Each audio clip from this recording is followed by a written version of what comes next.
चांदी के सिक्के देने वाली गाय, जादुई गाय। एक गांव में रतन और रजत नाम के दो अमीर किसान रहते थे। उनके पास खेती के लिए बहुत सारी जमीन थी और बहुत सारी गायें भी थी। वो दोनों और गायें खरीदना चाहते थे। उनके पड़ोस में मदन नाम का एक गरीब किसान रहता था। मदन के पास एक छोटा सा जमीन का टुकड़ा और केवल एक ही गाय थी। मदन के पास जो भी कुछ था वह उससे संतुष्ट रहता था और भगवान को उसके लिए धन्यवाद देता था। देखो, मदन तो बहुत खुश लग रहा है। इतनी गरीबी में ये कैसे खुश रहता है? अगर हम इसकी गाय खरीद लें तो अच्छा रहेगा। एक दिन रजत और रतन मदन की गाय खरीदने के लिए उसके पास आए। कैसे हो मदन? हम तुम्हारी गाय खरीदना चाहते हैं। इसके बदले हम तुम्हें 10 चांदी के सिक्के देंगे। मदन अपनी गाय को बहुत प्यार करता था और उसे बेचना नहीं चाहता था। मुझे अपनी गाय बेचनी नहीं है, आप लोग किसी और से गाय खरीद लें। मदन के मना करने पर रतन और रजत बहुत गुस्से में आ गए। उन्होंने सोचा कि वो मदन से बदला लेंगे। रतन, मदन ने हमारा अपमान किया है और गाय भी नहीं बेची। हाँ रतन, हमें अपने अपमान का बदला लेना चाहिए। क्यों ना कुछ ऐसा करें कि वह अपनी गाय बेचने पर मजबूर हो जाए। यही हमारा बदला होगा। अच्छा, कैसे? हम उसकी फसल नष्ट कर देंगे, तो वह क्या खाएगा और क्या गाय को खिलाएगा।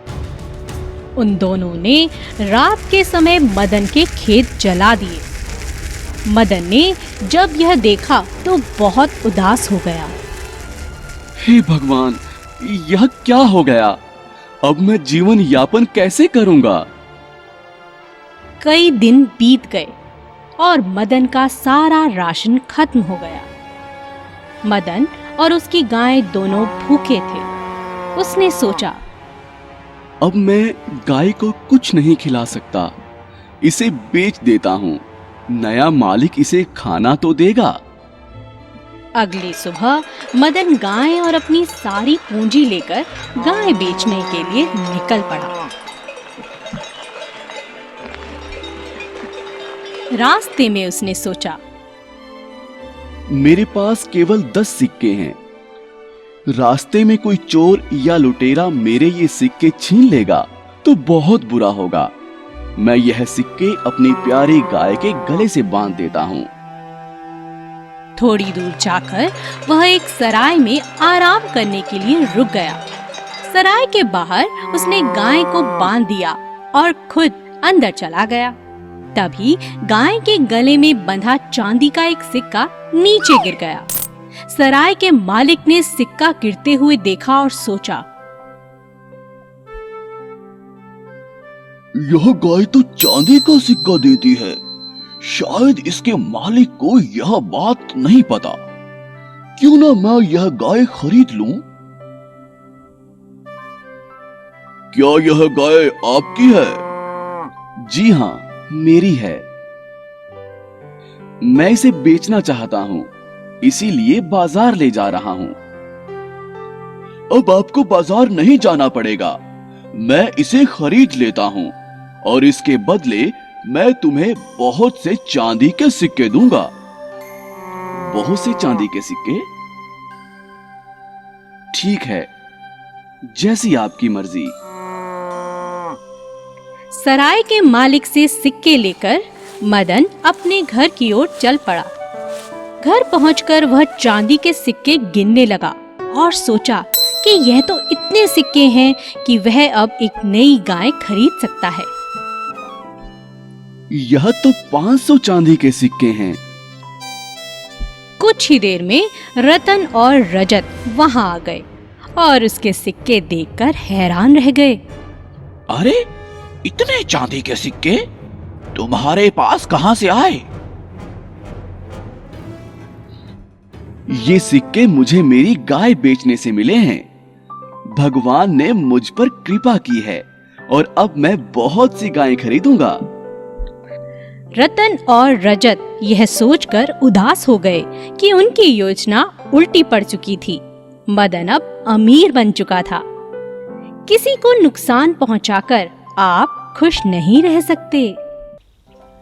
ईमानदार लक्कड़हारा। एक गांव में 2 लक्कड़हारे रहते थे। एक बहुत ईमानदार और दूसरा कामचोर। दोनों लकड़ियां काटकर अपना घर चलाते थे।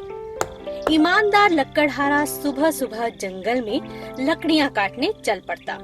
एक दिन जब वह सुबह सुबह जंगल में गया, वह जंगल में एक नदी के किनारे पेड़ के पास पहुंचा और उसे काटने लगा।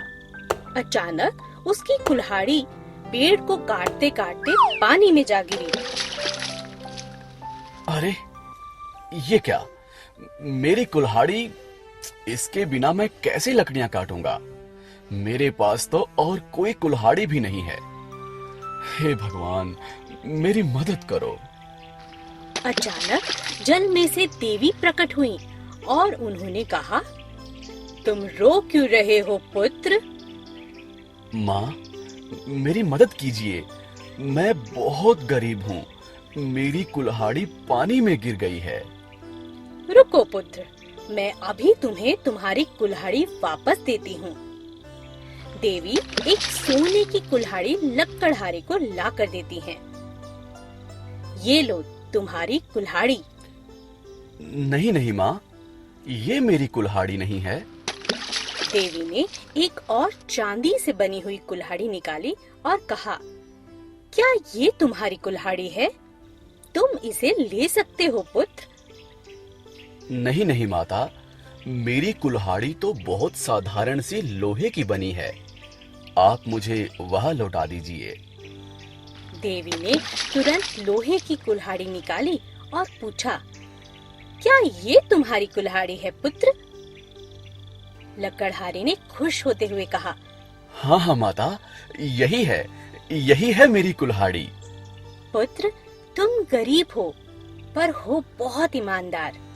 तुम चाहते तो कोई भी कुल्हाड़ी रख सकते थे, पर तुमने ऐसा नहीं किया। तुम ये सारी कुल्हाड़ियां रख लो, ये तुम्हारी ईमानदारी का इनाम है। ईमानदार लक्कड़हारा खुशी खुशी तीनों कुल्हाड़ियां लेकर घर पहुंचा और घर जाकर अपनी पत्नी को तीनों कुल्हाड़ियां देकर सारी घटना बताई।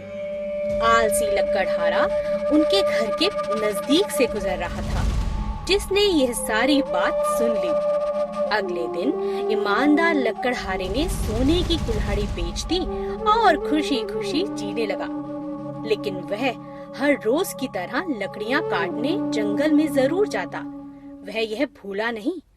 यह देख आलसी लक्कड़हारा हैरान हो गया और कहा, कितना बेवकूफ है ये। अमीर होने के बाद भी जंगल में चक्कर काट रहा है। कुछ तो गड़बड़ है। चलो इसका पीछा करता हूँ। आलसी लक्कड़हारा उसका पीछा करता रहा और नदी के किनारे पहुंच जाता है। अच्छा, तो ये है वो जगह जहाँ से इसे सोने चांदी की कुल्हाड़ियाँ मिली। ईमानदार लक्कड़हारे के जाते ही आलसी लक्कड़हारे ने अपनी कुल्हाड़ी नदी में जानबूझकर फेंक दी और रोने लगा। हे भगवान, मेरी मदद करो। नदी में से देवी प्रकट हुई। देवी ने लोहे की कुल्हाड़ी दिखाते हुए पूछा, क्या ये तुम्हारी कुल्हाड़ी है पुत्र? लेकिन वह लक्कड़हारा अब लालची हो चुका था और उसने कहा, नहीं नहीं माता, यह मेरी कुल्हाड़ी नहीं है। फिर देवी ने चांदी की कुल्हाड़ी निकालकर कहा, क्या ये तुम्हारी कुल्हाड़ी है पुत्र? नहीं, यह भी मेरी कुल्हाड़ी नहीं है माता। फिर देवी ने सोने की कुल्हाड़ी निकाली और कहा, क्या ये तुम्हारी कुल्हाड़ी है पुत्र?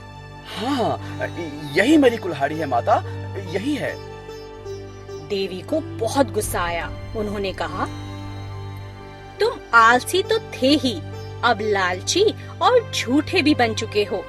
जाओ यहाँ से, तुम्हें अब कोई कुल्हाड़ी नहीं मिलेगी। यही तुम्हारी सजा है। आलसी लकड़हारा खाली हाथ अपनी बेवकूफी की वजह से घर लौट आया और अपनी कुल्हाड़ी खो बैठा। The happy Prince. पापा, मुझे कहानी तैयार करनी है जो दया और बलिदान का महत्व समझा सके। ये बहुत ही मशहूर कहानी है जिसे सुनकर तुम त्याग, करुणा, दया और निस्वार्थ भाव को बहुत अच्छे से समझ पाओगे। मैं कुछ समझा नहीं, आप इसे समझा सकते हैं? मैं तुम्हें एक कहानी सुनाता हूँ, द हैप्पी प्रिंस।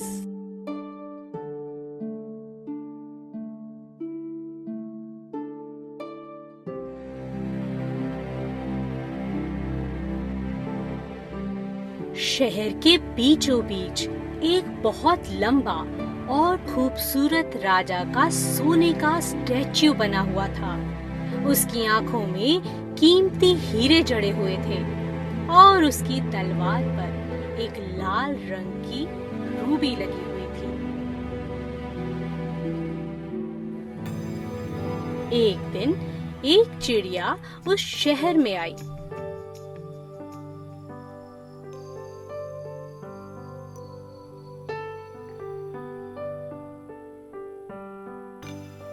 और स्टैच्यू के पास जाकर बैठ गई। जैसे ही चिड़िया ने पंख से अपना चेहरा साफ किया, अचानक उस पर पानी की एक बूंद गिरी। कितनी अजीब बात है, आसमान में तो एक भी बादल नहीं है। फिर यह बारिश की बूंद कहाँ से गिरी? अचानक फिर एक बूंद चिड़िया पर जा गिरी। तब चिड़िया ने ऊपर देखा तो उसकी नजर स्टैच्यू की आंखों से गिरते हुए आंसुओं पर पड़ी। तुम रो क्यों रहे हो? चिड़िया ने पूछा। जब मैं जिंदा था और मेरे पास दिल भी था, स्टैच्यू ने कहा। मैं खूबसूरती और खुशियों से घिरा हुआ था। अपने राजमहल में मजे से रहता था और सब मुझे हैप्पी प्रिंस के नाम से जानते थे। पर अब जब मैं मर चुका हूँ और इतनी ऊंचाई से लोगों का दुख देख सकता हूँ, मैं चाहते हुए भी उनके लिए कुछ नहीं कर सकता। अभी तुम क्या देख रहे हो? चिड़िया ने पूछा। मैं एक घर देख सकता हूँ जहाँ एक औरत है और वो एक गाउन सिल रही है।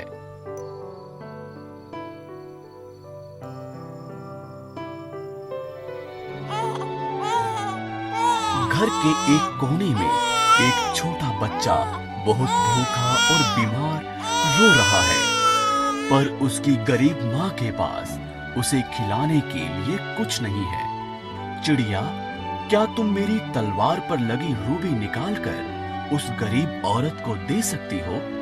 मैं यहाँ से नहीं हिल सकता, इसलिए तुम्हें कह रहा हूँ। चिड़िया मान गई और अपनी चोंच से वह रूबी निकालकर उस गरीब औरत के घर की ओर बढ़ गई।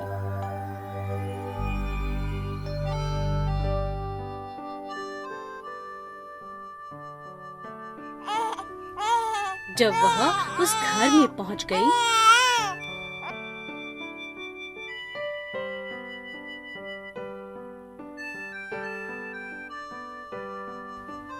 उस चिड़िया ने वह रूबी जाकर एक टेबल पर रख दी और छोटे बच्चे को जो रो रहा था उसे अपने पंखों से हवा देने लगी। चिड़िया वापस उस स्टैच्यू के पास लौट गई। वह रात उसने उस स्टैच्यू के पांव पर बिताई।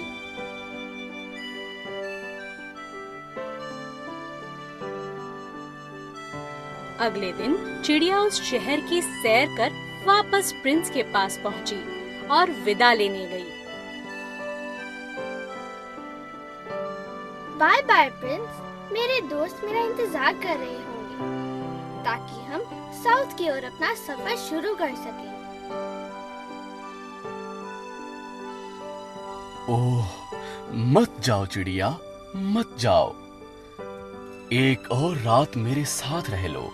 यहाँ से मैं एक लेखक को देख रहा हूँ जो बच्चों के लिए एक नाटक लिख रहा है। वह भूखा है और उसे ठंड लग रही है।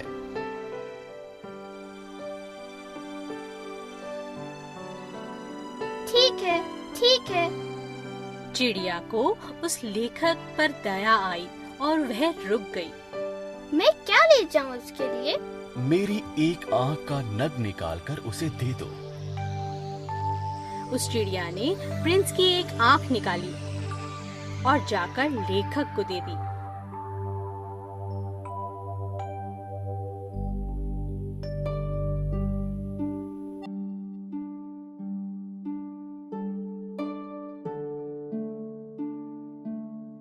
जब वह लेखक उठा और उसने उस हीरे को देखा तो बहुत खुश हुआ। ओह, जरूर यह तोहफा है जो किसी नेक आदमी ने भेजा होगा। अब मैं अपना प्ले जरूर खत्म कर पाऊंगा। अगले दिन समंदर पर जाने के बाद चिड़िया स्टैच्यू से अलविदा कहती है। Bye bye prince. धीरे धीरे सर्दी बढ़ रही है और जल्दी स्नोफॉल भी शुरू हो जाएगी। अब तक मेरे दोस्त ने सफर शुरू भी कर दिया होगा। प्लीज बर्ड, प्लीज, सिर्फ एक और रात मेरे साथ रहो। नीचे मुझे एक गरीब लड़की दिख रही है। वह पैसे कमाने के लिए माचिस बेचती है, लेकिन उसकी सारी माचिसें नदी में गिर गई हैं। अगर उसने पैसे नहीं कमाए तो उसके पिता उसे बहुत डांटेंगे।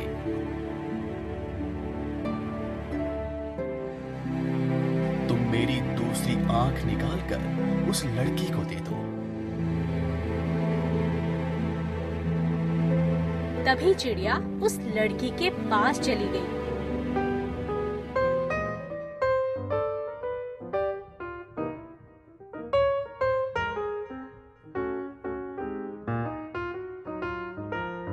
उसने एक हीरा उसके हाथ में दे दिया। कितना सुंदर है। उसके बाद चिड़िया प्रिंस के पास आई और बोली। उसके बाद चिड़िया प्रिंस के पास आई और बोली, अब तो तुम अंधे हो गए हो। मैं तुम्हें अकेला नहीं छोड़ सकती। मैं शहर घूमूंगी और तुम्हें सब बताऊंगी जो मैं देख पाऊंगी। चिड़िया अब शहर की सारी गरीबी देख पा रही थी, जिसके बारे में वह प्रिंस को बताती थी। सभी गरीब लोग बहुत दुखी रहते थे।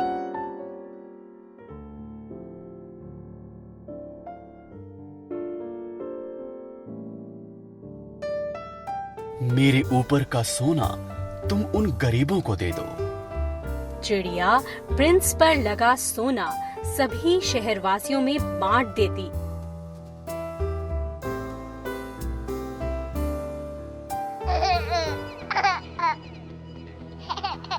अब सभी के पास खाने के लिए रोटी थी।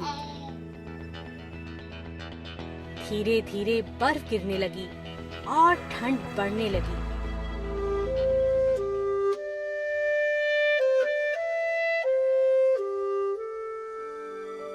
चिड़िया ब्रेड के बीच में सो जाती और अपने पंखों को हिलाकर अपने आप को गर्म रखने की कोशिश करती।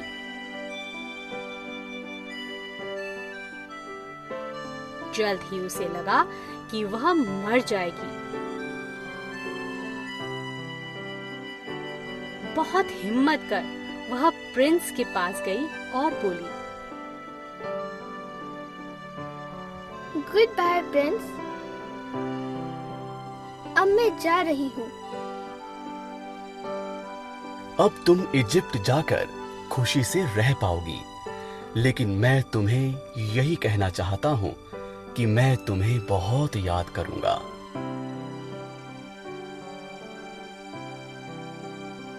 मैं इजिप्ट नहीं जा रही हूँ,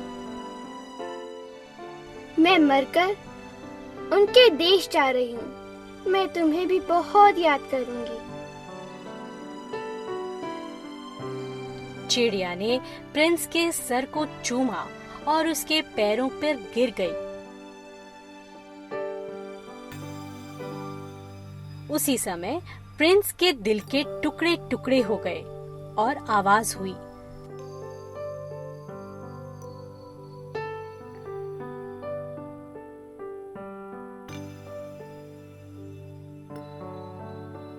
उसी दिन शहर के मेयर ने प्रिंस के स्टैच्यू को तोड़ने का आदेश दे दिया। स्टैच्यू को जलाने की बहुत कोशिश की गई, पर वह नहीं जला। उसका दिल जला ही नहीं और वह चिड़िया की लाश के साथ ही फेंक दिया गया।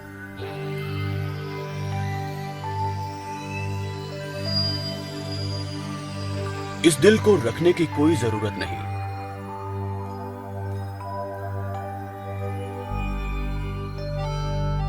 उसी समय भगवान ने अपनी एक परी को धरती से सबसे बेमिसाल चीज लाने को कहा।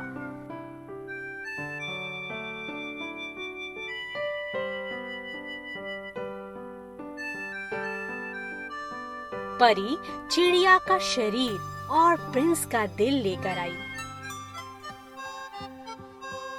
तुमने सही चुना। भगवान ने कहा, चिड़िया को अब इस गार्डन में हमेशा के लिए रखना होगा। ये यहीं हमारे पास रहेगी और गाना गाएगी। प्रिंस अब से मेरे गाने गाएगा, इस खूबसूरत जगह पर हमारे साथ रहेगा।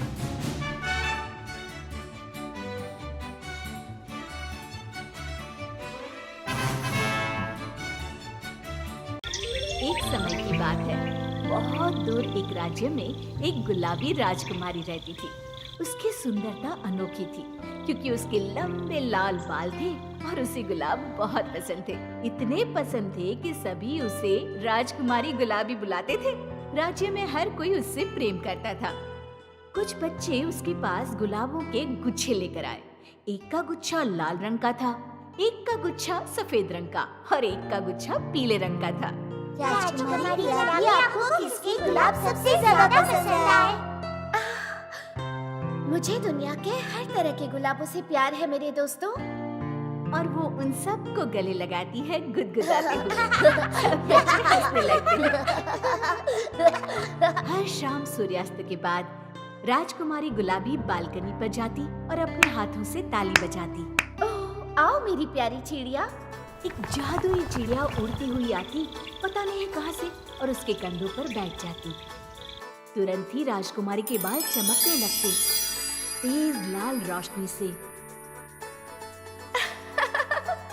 ओह चिड़िया, तुम सच में बहुत शरारती हो। तुम मेरे बालों से खेलना चाहती हो? जल्दी वो चिड़िया एक जादुई गीत गाने लगती और इस गाने में राजकुमारी गुलाबी भी शामिल हो जाती है और राज्य में हर कोई सो जाता है। फिर उन्हें सुंदर सपने आते अगले सूर्योदय तक। कितनी प्यारी आवाज थी। शुभ रात्रि मेरी दोस्त, तुम्हें प्यारे प्यारे सपने आए। और इस तरह कई साल गुजरते गए। हर शाम राजकुमारी गुलाबी उस छोटी सी जादुई चिड़िया के साथ एक बहुत ही प्यारी लोरी गाती ताकि सभी लोग चैन से सो जाएं और उन्हें अच्छे अच्छे सपने आए सूर्योदय तक। पर एक दिन बहुत ही भयानक घटना घटी। एक दुष्ट चुड़ैल को राजकुमारी गुलाबी के बारे में पता चला। राजकुमारी गाना गाती है, तब चुड़ैल अपने कान बंद कर लेती है। ला ला ला ला ला ला ला ला ला ला ला। हाँ, मुझे ये बिल्कुल पसंद नहीं। कितना मधुर गा रही है, मुझसे ये सहन नहीं हो रहा। दुष्ट चुड़ैल ने उसे श्राप देने का फैसला किया। आब्राकाडाब्रा, सिमसोलाबिम, गुलाबी रंग काला पड़ जाए। और तुरंत ही राजकुमारी गुलाबी के बाल कोयले की तरह काले हो गए। ये मेरे बालों को क्या हो गया? पर मुझे अपने लोगों के लिए गाना ही होगा, उन्हें सुंदर सपनों के साथ नींद में सुलाना होगा। उस शाम भी राजकुमारी गुलाबी अपनी बालकनी में गई और अपने हाथों से ताली बजाई। फिर जब वो जादुई चिड़िया प्रकट हुई तो उसके बाल काले होकर चमकने लगे बजाय लाल होने के। ओह, अब क्या करें? चिड़िया अपना जादुई गीत गुनगुनाने लगी और राजकुमारी गुलाबी ने अपनी लोरी गाई। राज्य में हर कोई नींद में तो सो गया, पर उस रात उन्हें बुरे और भयानक सपने आए। ओह, ये क्या? ये तो बहुत ही भयानक सपना था। सिर्फ अंधेरा ही अंधेरा था और मुझे सब जगह सांप दिखे। मुझे सपना आया कि मैं डूब रही थी। मुझे तो अब सोने से भी डर लग रहा है। अगले दिन उदास राजकुमारी ने उस जादुई चिड़िया को फिर से बुलाया, उसे अपनी चिंता के बारे में बताया और उसे इसके हल के बारे में पूछा। मुझे बताओ जादुई चिड़िया कि मैं कैसे अपने लोगों के सपनों को सूरज के उगने तक सुंदर बना सकती हूँ। काले बाल गुलाब जल में। काले बाल गुलाब जल में?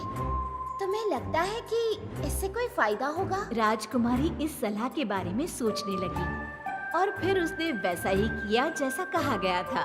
उसने एक टब पानी से भरा और उसकी सतह पर गुलाब की पंखुड़ियां बिखेर दी। जैसे ही उसने अपने बाल गुलाब जल में धोए, तुरंत ही वो लाल हो गए। अरे वाह, ये तो फिर से लाल हो गए। तुम्हारा धन्यवाद जादुई चिड़िया। उस शाम जब वो जादुई चिड़िया उसके कंधे पर बैठी, उसके बालों का जादुई लाल प्रकाश एक बार फिर से रात के आकाश को जगमगाने लगा। राजकुमारी ने अपनी लोरी गाई और राज्य में हर कोई चैन से सो गया। उन्हें सुंदर सपने सूर्योदय तक आए। क्या वो श्राप मुक्त हो गई?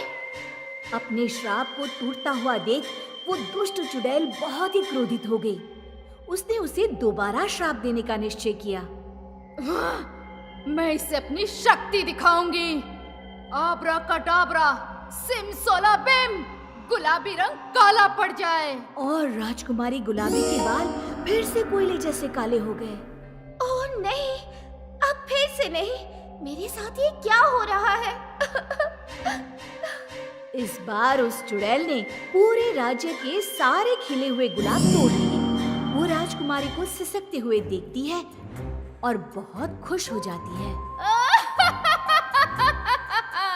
चलो देखते हैं तुम मेरा श्राप कैसे तोड़ोगी। एक बार फिर से उदास राजकुमारी ने चिड़िया से पूछा, मुझे बताओ जादुई चिड़िया, मैं अपने लोगों के सपने कैसे फिर से सुंदर बना सकती हूँ? और चिड़िया ने पिछली बार की तरह ही वही उत्तर दिया। काले बाल गुलाब जल में। लेकिन मैं क्या करूं? पूरे राज्य में एक भी गुलाब नहीं बचा है। काले बाल गुलाब जल में। इतना बोल के जादुई चिड़िया वहाँ से उड़ गई। ओह, मुझे छोड़कर मत जाओ। मेहरबानी करके मुझे कोई रास्ता दिखाओ। राजकुमारी को पता नहीं चल रहा था कि वो क्या करे।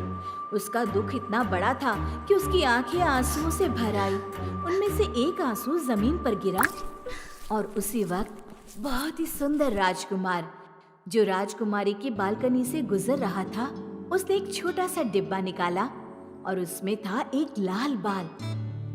वो झुका और उसने राजकुमारी के आंसू पर वो बाल रख दिया और फिर एक चमत्कार हुआ। अचानक वो लाल बाल लाल गुलाब में बदल गया। इससे काम बन जाएगा। राजकुमार ने वो लाल गुलाब लिया और राजकुमारी के पास गया। ये तुम्हारे लिए है खूबसूरत राजकुमारी।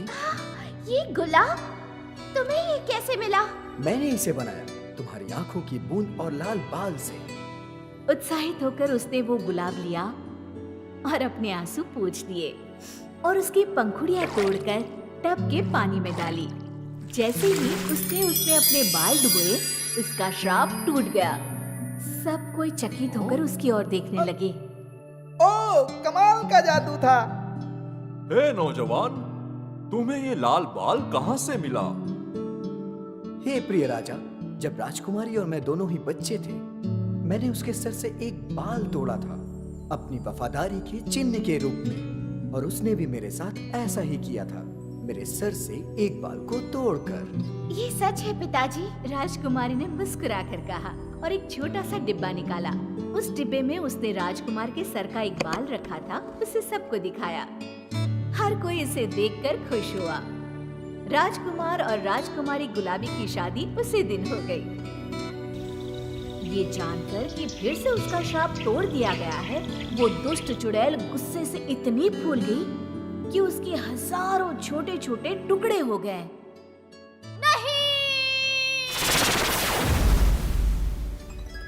अंत में राज्य के हर बाग में फिर से गुलाब खिल उठे। सब पहले जैसा हो गया। हर शाम राजकुमारी गुलाबी अपनी सुंदर लोरी गाती ताकि सभी लोग सो जाएं और मीठे मीठे सपने देखे सूर्योदय तक।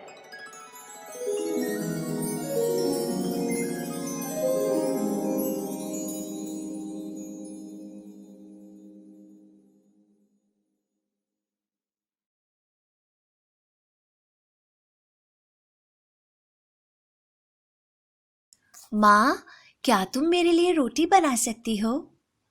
नहीं मेरे बच्चे, लेकिन मैं तुम्हें एक बढ़िया सी कहानी सुना सकती हूँ, जिंजर ब्रेड मैन। क्या बात है, मैं इस कहानी को सुनना चाहूंगी। तो आओ मेरे पास बैठ जाओ और ध्यान से सुनना। एक बार एक बूढ़ी औरत थी और उसका कोई बेबी नहीं था, तो उसने एक दिन सोचा कि क्यों ना मैं अपने लिए जिंजर ब्रेड मैन बनाऊं ताकि मैं अकेली ना रहूं। उसने आटे को मिलाया और उसको एक शरीर का आकार दिया और साथ ही किशमिश से उसकी आंखें और नाक को बनाया और कुछ चीनी के दाने उसके ऊपर डाल दिए और तंदूर में जिंजर ब्रेड मैन को रख दिया। और फिर वो रसोई में कुछ काम करने के लिए चली गई और जब उसको बाहर निकालने का समय हुआ तो उसने तंदूर में से आती हुई एक आवाज सुनी। वो तंदूर के पास गई और उसने एक छोटे बच्चे की रोते हुए आवाज सुनी, मुझे बाहर निकालो, मुझे बाहर निकालो। बूढ़ी औरत थोड़ा डर गई। उसने हिम्मत करके दरवाजा खोला तंदूर का और वो चौंक गई। अचानक से जिंजर ब्रेड मैन बाहर आया और कूद गया, रसोई में चारों ओर घूमने लगा और फिर दरवाजे से बाहर चला गया। बूढ़ी औरत चौंक गई उसको देखकर और उसके पीछे भागने लगी और चिल्लाने लगी, रुक जाओ, रुक जाओ, रुक जाओ जिंजर ब्रेड मैन, रुक जाओ। लेकिन जिंजर ब्रेड मैन तो भागता रहा। भागते हुए जिंजर ब्रेड मैन बोल रहा था, भागो भागो, जितना तेज भाग सकते हो भागो, तुम मुझे नहीं पकड़ सकती क्योंकि मैं हूँ जिंजर ब्रेड मैन। वापस आओ, वापस आओ। बूढ़ी औरत चिल्ला रही थी, नहीं नहीं नहीं, मैं नहीं आऊंगा, मैं जा रहा हूं। वो सड़क से नीचे की ओर भागा, बूढ़ी औरत की गाय की ओर। गाय ने अपना सर ऊपर किया और दौड़ते हुए छोटे से जिंजर ब्रेड मैन को देखकर चौंक गई। गाय ने कुछ जिंजर ब्रेड मैन को पास से देखा और सोचा, वाव, ये तो मेरा नाश्ता होगा। गाय ने कहा, रुको रुको जिंजर ब्रेड मैन, रुको, मुझे पता है इस सूखी घास से तो तुम बहुत ही ज्यादा टेस्टी होंगे। लेकिन जिंजर ब्रेड मैन ने कहा, भागो भागो, जितना तेज भाग सकते हो भागो, तुम मुझे नहीं पकड़ सकती क्योंकि मैं हूँ जिंजर ब्रेड मैन। और गाय जिंजर ब्रेड मैन को नहीं पकड़ पाई। रुको रुको जिंजर ब्रेड मैन, नहीं नहीं, तुम मुझे नहीं पकड़ सकती। दौड़ते दौड़ते जिंजर ब्रेड मैन को रास्ते में एक घोड़ा मिला और घोड़े ने जिंजर ब्रेड मैन को पास से देखा और सोचा, वाह, बहुत ही टेस्टी खाना होगा ये। और घोड़े ने कहा, रुक जाओ जिंजर ब्रेड मैन, जरा मुझे देखने दो, तुम बहुत ही अच्छा खाना हो मेरे लिए आज। लेकिन जिंजर ब्रेड मैन भागता रहा, भागो भागो, जितना तेज भाग सकते हो भागो, तुम मुझे नहीं पकड़ सकते क्योंकि मैं हूँ जिंजर ब्रेड मैन। रुको रुको जिंजर ब्रेड मैन। नहीं नहीं, तुम मुझे नहीं पकड़ सकती। और घोड़ा जिंजर ब्रेड मैन को नहीं पकड़ पाया और तभी अचानक एक लोमड़ी झाड़ियों में से आकर तेजी से दौड़ने लगी। रुको रुको जिंजर ब्रेड मैन, मैं तुमसे बात करना चाहती हूँ। जिंजर ब्रेड मैन भागता रहा। भागो भागो, जितना तेज भाग सकते हो भागो, तुम मुझे नहीं पकड़ सकती क्योंकि मैं हूँ जिंजर ब्रेड मैन। लेकिन जल्दी ही उसे आगे जाकर रुकना पड़ा, एक बहुत बड़ी नदी के पास। और लोमड़ी ने बड़ी चालाकी से कहा, तुम मेरी पूंछ के ऊपर बैठ जाओ, मैं तुम्हें ये नदी पार करवा दूंगी, मैं तुम्हें नदी के उस पार ले जाऊंगी। लोमड़ी ने प्रॉमिस किया कि तुम सुरक्षित रहोगे, मैं तुम्हें नहीं खाऊंगी। और जिंजर ब्रेड मैन लोमड़ी की पूंछ पर बैठ गया और नदी को पार करने लगा।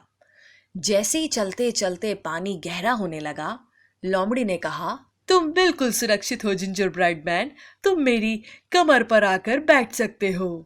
जिंजर ब्रेड मैन ने वैसा ही किया और जैसे कि पानी गहरा होता गया, जिंजर ब्रेड मैन लोमड़ी के सर पर जाकर बैठ गया।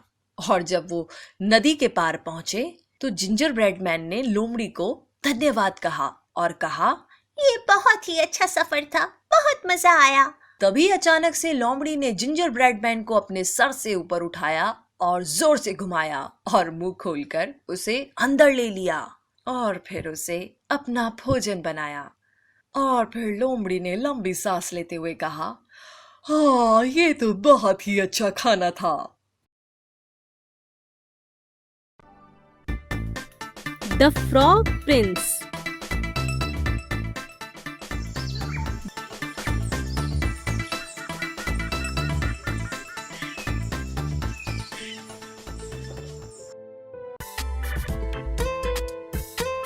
मामा ये वादा क्या होता है और हमें इसे क्यों निभाना चाहिए? बेटा, वादा निभाना एक अच्छी बात है। वादा निभाकर हम किसी की जिंदगी सुधार भी सकते हैं। वो कैसे? आओ, आज मैं तुम्हें एक बहुत अच्छी कहानी सुनाती हूँ। The frog Prince. एक बार की बात है, एक बहुत सुंदर प्यारी सी राजकुमारी थी। वो अपने राजमहल में बहुत प्यारे प्यारे खिलौनों से खेलती रहती थी। उसका फेवरेट खिलौना था उसकी गोल्डन बॉल, जिससे वो अपने घर के सामने बड़े से बागीचे में सारा दिन घंटों तक खेलती। उस सुनहरी बॉल को वो हवा में उछालती और पकड़ लेती, फिर उछालती, फिर पकड़ लेती। ये उसका फेवरेट गेम था। एक दिन इसी तरह जब राजकुमारी गोल्डन बॉल से खेल रही थी, अचानक वो गोल्डन बॉल उछलती हुई दूर चली गई। राजकुमारी गोल्डन बॉल के पीछा करती है, उसके पीछे दौड़ कर जाती है, लेकिन बॉल एक पानी के छोटे से तालाब में गिर पड़ती है। बॉल पानी के बिल्कुल नीचे चली जाती है। राजकुमारी अपना फेवरेट खिलौना खो चुकी थी। वह जोर जोर से रोने लगती है। मेरी फेवरेट बॉल, अब मैं किससे खेलूंगी? ओह माय गॉड, मैंने अपनी बॉल को खो दिया। ओहो, ये क्या हो गया? तुम रो क्यों रही हो? अचानक वहाँ पर आवाज होती है।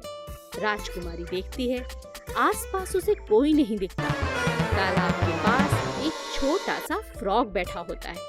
मैं तुम्हारी मदद कर सकता हूँ। राजकुमारी बहुत हैरान हो जाती है। वो राजकुमारी के साथ बातें कर सकता था। क्या चाहिए तुम्हें? बताओ। मैं तुम्हारी बॉल तालाब से लाकर देता हूँ। तुम्हें मेरी एक विश पूरी करनी होगी। विश? क्या चाहिए? पैसा चाहिए? मेरा महल चाहिए? तुम्हें चाहिए क्या? विश तो बताओ। जेवर चाहिए? तुम्हें चाहिए क्या? नहीं नहीं, मुझे ऐसा कुछ नहीं चाहिए। मैं सिर्फ तुम्हारे साथ टेबल पर डिनर करना चाहता हूँ। तुम्हारे बिस्तर में तुम्हारे साथ सोना चाहता हूँ। राजकुमारी फ्रॉग की बातें सुनकर हैरान हो जाती है, लेकिन उसे अपनी बॉल वापस चाहिए थी। वो चालाकी करती है और फ्रॉग को कहती है कि ठीक है, उसे उसका वादा मंजूर है। ठीक है, ले आओ तुम मेरी बॉल।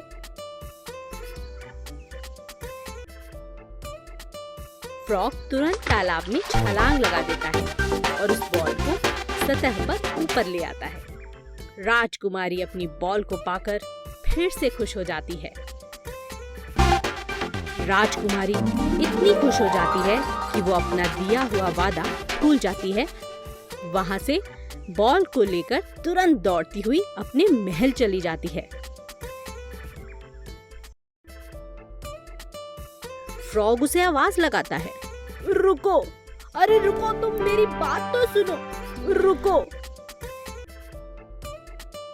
तुमने मुझे वादा दिया था, रुको। लेकिन फ्रॉग की बात राजकुमारी नहीं सुनती। फ्रॉग राजकुमारी का पीछा करता है।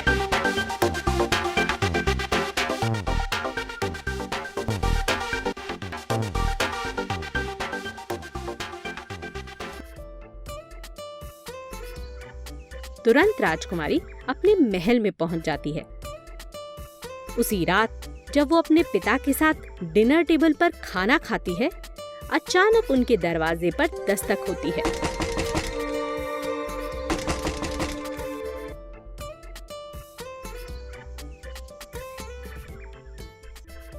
राजा अपनी राजकुमारी को दरवाजा खोलने के लिए कहता है। जब राजकुमारी दरवाजा खोलती है, वहां पास ही फ्रॉग बैठा मिलता है। राजकुमारी को बहुत गुस्सा आता है। वो तुरंत दरवाजे को बंद कर देती है। राजकुमारी के हाव भाव देखकर राजा समझ जाता है कि उसकी बेटी उससे कुछ छुपा रही है। जब वो पूछता है, राजकुमारी सारी कहानी अपने पिता को बताती है।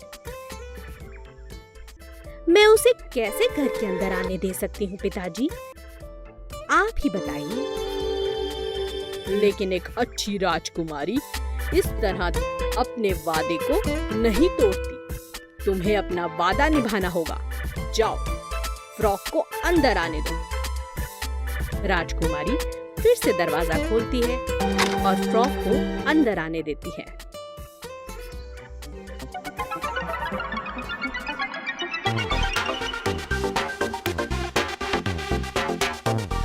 फ्रॉग टेबल के ऊपर बैठने के लिए राजकुमारी को कहता है।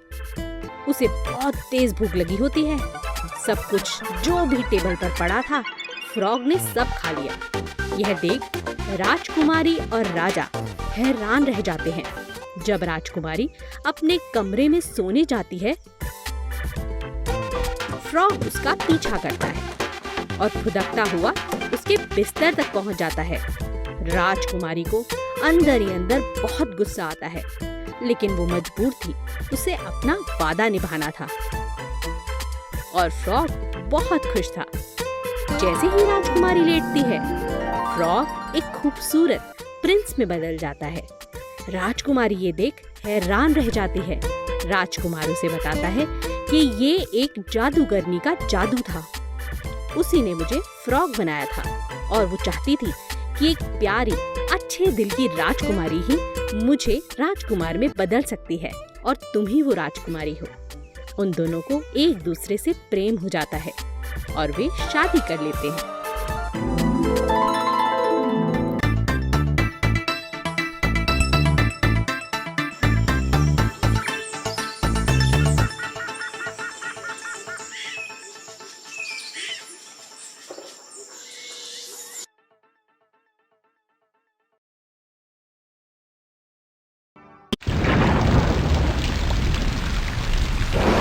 अरे गौरव, चलो चलो जल्दी ऊपर आ जाओ, बाहर बारिश हो रही है। मम्मी हमें खेलने दो ना प्लीज, मजा आ रहा है। और कहानी कौन सुनेगा? ये मम्मी आज आप कौन सी कहानी सुनाओगे? आओ मेरे साथ बैठो। आज जो कहानी मैं तुम्हें सुनाने वाली हूँ उसका नाम है स्नो वाइट और 7 बोनों। एक बार सर्दियों में खूब बर्फ पड़ी। नरम मुलायम बर्फ रुई की तरह धरती पर गिर रही थी। रानी अपने कमरे की खिड़की को खोलती है और बाहर एक काली चिड़िया देखती है। रानी ने सुई को उंगली पर दबाकर खून का कतरा निकाल लिया और विश मांगी, काश मेरी अपनी बेटी का रंग इतना ही गोरा हो जितना कि बर्फ का, होंठ इतने ही लाल हों जितना मेरा खून, और बाल इतने ही काले हों जितनी ये काली चिड़िया। कुछ समय बाद रानी को बेटी हुई। वो बिल्कुल वैसी ही थी जैसा रानी ने विश किया था। रानी ने अपनी सुंदर बेटी का नाम रखा स्नो वाइट। कुछ समय बाद रानी की मृत्यु हो गई और स्नो वाइट के पिता राजा ने दूसरी शादी कर ली और नई रानी को लेकर आए। नई रानी बहुत सुंदर थी, लेकिन वह एक जादूगरनी थी। हर रोज वह अपने जादुई शीशे से बातें करती और पूछती, शीशे शीशे सच बताओ, सबसे सुंदर कौन बताओ? और शीशा जवाब देता, तुम ही सबसे सुंदर रानी, तुम ही सबसे सुंदर। रानी यह सुनकर खुश हो जाती, क्योंकि वह जानती थी कि शीशा झूठ नहीं बोलता। सालों बाद स्नो वाइट एक बहुत सुंदर लड़की बन गई। एक दिन रानी ने फिर से शीशे से पूछा, शीशे शीशे सच बताओ, सबसे सुंदर कौन बताओ? तुम ही सबसे सुंदर रानी, इसमें कोई शक नहीं, लेकिन अब स्नो वाइट तुमसे भी सुंदर, सुनो सच यही। रानी स्नो वाइट से जलने लगी और गुस्से से लाल हो गई। रानी ने स्नो वाइट को जान से मार डालने का सोचा। उसने अपने सिपाही को बुलाकर जंगल में ले जाकर स्नो वाइट को मार डालने को कहा और वापसी में स्नो वाइट का दिल लाकर देने को कहा, जिससे रानी को विश्वास हो जाए कि स्नो वाइट मर चुकी है। कर नहीं जा सकता, मैं तुम्हें यहीं जिंदा जंगल में छोड़ देता हूँ, लेकिन वादा करो तुम वापस महल कभी नहीं आओगी। स्नो वाइट ने सिपाही की बात मान ली। सिपाही स्नो वाइट को जंगल में अकेला छोड़ चला गया और रास्ते में एक हिरन का शिकार कर उसका दिल लेकर रानी के पास पहुंचा। रानी को कहा कि यह स्नो वाइट का दिल है।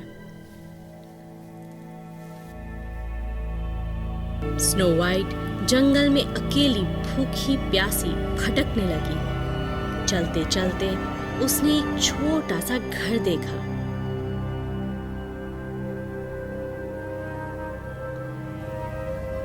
स्नो वाइट ने दरवाजा खटखटाया, लेकिन जब कोई बाहर न आया, वह घर के अंदर चली गई। घर के अंदर उसने एक खाने की टेबल देखी, जहां 7 छोटी छोटी प्लेट्स, 7 चम्मच, 7 प्यारी प्यारी कप और 7 छोटी कटोरियां थीं।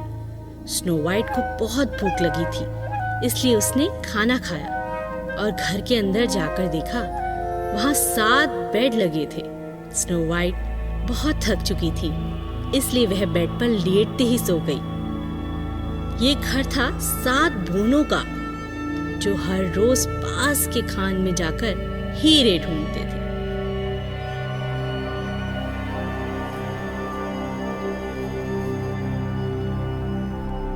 जब वे रात में घर पहुंचे, उन्होंने देखा कोई घर में घुसकर उनका खाना खा चुका है। जब वे अंदर गए, उन्होंने एक सुंदर लड़की को देखा।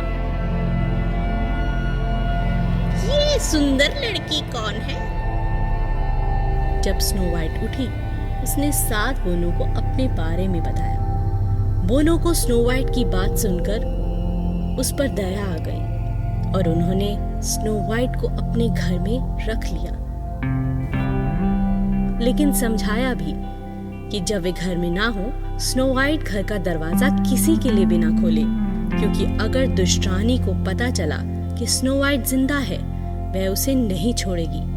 स्नो वाइट खुशी खुशी बोनो के साथ रहने लगी।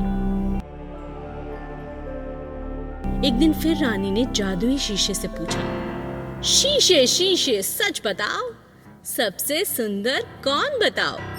शीशे ने जवाब दिया, तुम ही सबसे सुंदर रानी, तुम ही सबसे सुंदर। लेकिन स्नो वाइट सबसे सुंदर, रहती है साथ बोनो के घर। रानी गुस्से से पागल हो गई और समझ गई कि सिपाही ने उसे धोखा दिया है। अब रानी ने स्नो वाइट को खुद ही खत्म करने का सोच लिया। रानी एक बुढ़िया का भेष बदलकर जंगल में पहुंची और बोनो का घर ढूंढ लिया। स्नो वाइट खिड़की के पास बैठी थी। क्या तुम कंघी खरीदना चाहती हो? तुम्हारे बाल संवार दूं, आओ। स्नो वाइट बोनो की बात भूल चुकी थी। बुढ़िया को घर के अंदर आने को कहा, आओ मैं तुम्हारी कंघी कर देती हूँ। कंघी में जहर लगा हुआ था। स्नो वाइट जमीन पर कंघी लगते ही बेहोश होकर पड़ी। रानी वहां से भाग गई, कंघी को स्नो वाइट के बालों में लगा छोड़ दिया। जब बोने काम से वापस लौटे, उन्होंने स्नो वाइट को बेहोश देखा।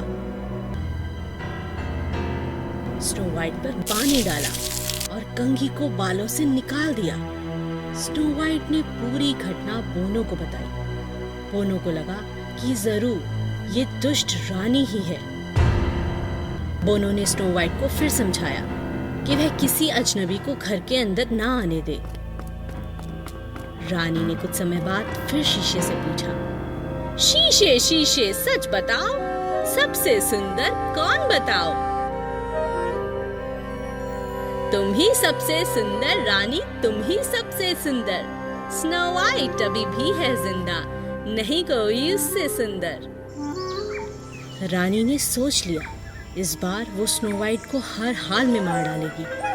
रानी फल बेचने वाली का भेष बदल एक बार फिर जंगल में पहुंची।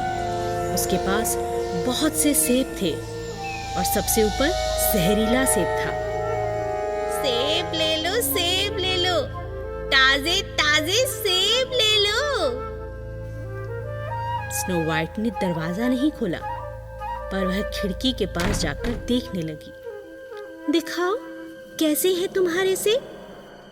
खाकर देखो प्यारी लड़की, ये बहुत स्वादिष्ट हैं, बहुत ही मीठे हैं। स्नो वाइट ने जैसे ही जहरीला सेब खाया, वह जमीन पर गिर पड़ी। रानी हंसती हंसती वहां से चली गई। रानी ने शीशे से फिर पूछा, शीशे शीशे सच बताओ, सबसे सुंदर कौन? तुम ही सबसे सुंदर रानी, तुम ही सबसे सुंदर। रानी खुश हो गई। जब बोनो ने स्नो वाइट को मरा हुआ पाया, वे उदास हो गए और एक कांच के कॉफिन में स्नो वाइट को रख दिया। बोनो ने अपने बगीचे में फूलों के साथ स्नो वाइट का कॉफिन रख दिया और उसे देखने लगे। अचानक एक राजकुमार वहां से गुजरा। जब उसने स्नो वाइट को देखा, उसे देखते ही स्नो वाइट से प्यार हो गया। राजकुमार ने बोनो से कहा, वह स्नो वाइट को अपने साथ तो नहीं ले जा सकता, क्या वो उसे किस कर सकता है?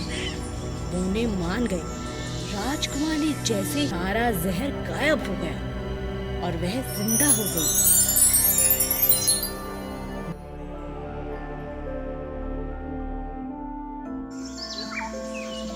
बोने खुश होकर उछलने लगे।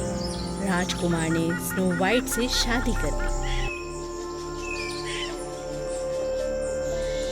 फिर एक दिन रानी ने शीशे से पूछा, शीशे शीशे सच बताओ, सबसे सुंदर कौन?